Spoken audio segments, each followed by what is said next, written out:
Allah wa barakatuh.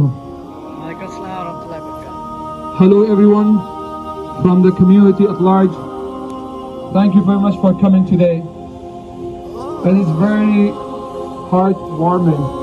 It is very important that we stay together. This cold weather that is getting colder is not taking away the warmth of our heart when we are standing together. It is very hard moments when I put myself in the shoes of those parents who don't know whether to cover themselves or their children, who stay in one room so in case if they're bombed together.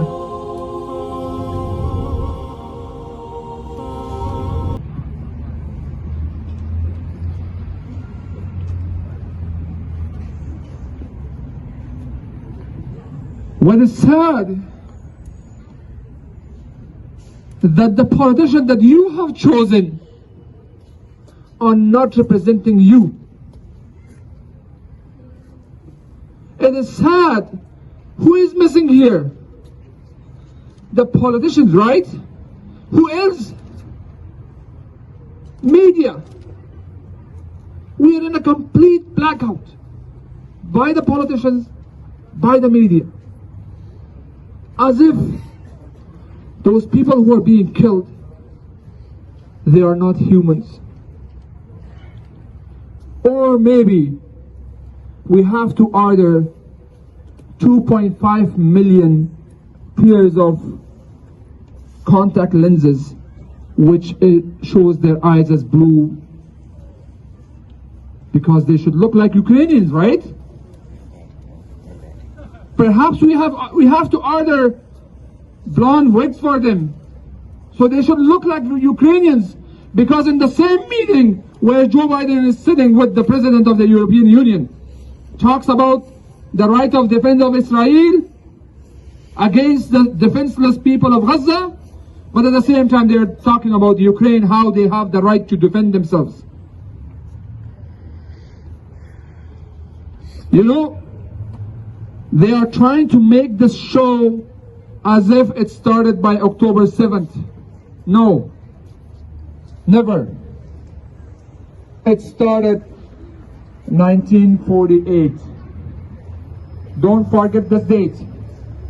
It started on the first Nakba, the first catastrophe, when they brushed away people from their homes and lands.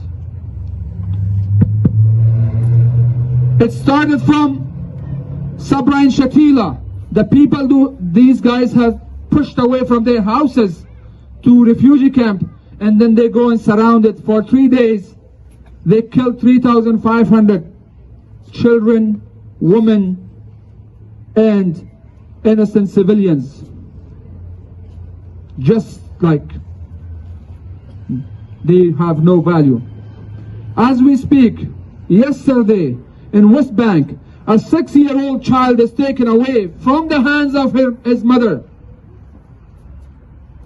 Is it not kidnapping? The thousands of people who are in prisons in Israel,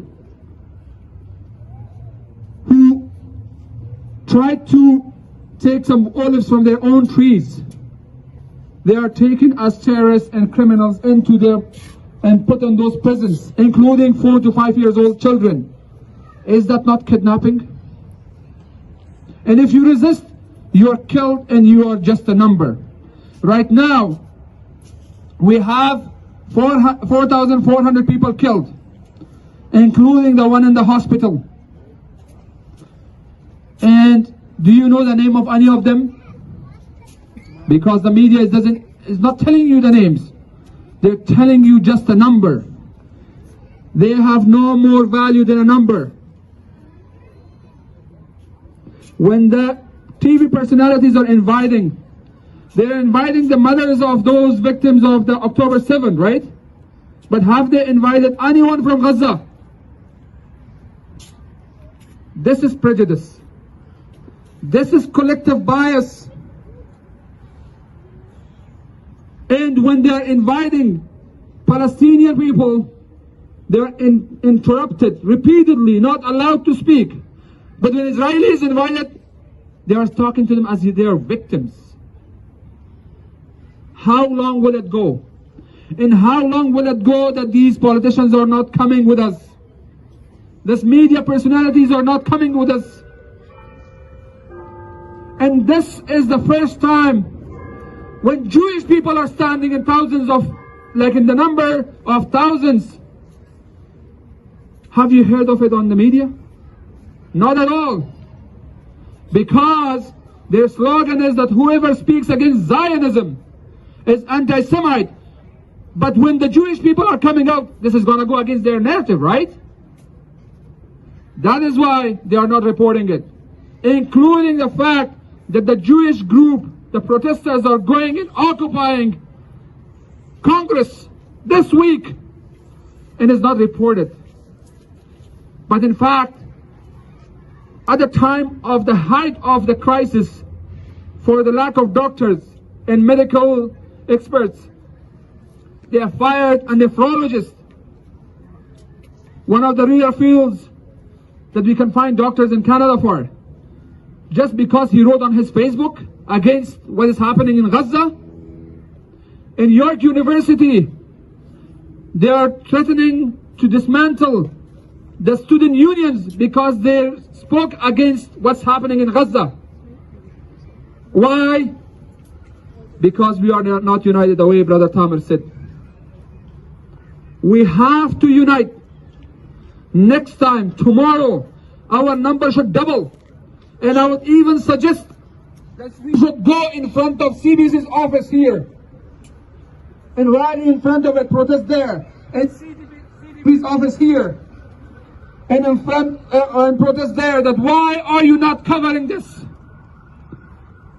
Don't Canadians have the right to know? In the way they are trying to promote this as an anti-Semitic thing, do you know what is the adverse meaning? The adverse meaning is that they are indirectly promoting Islamophobia.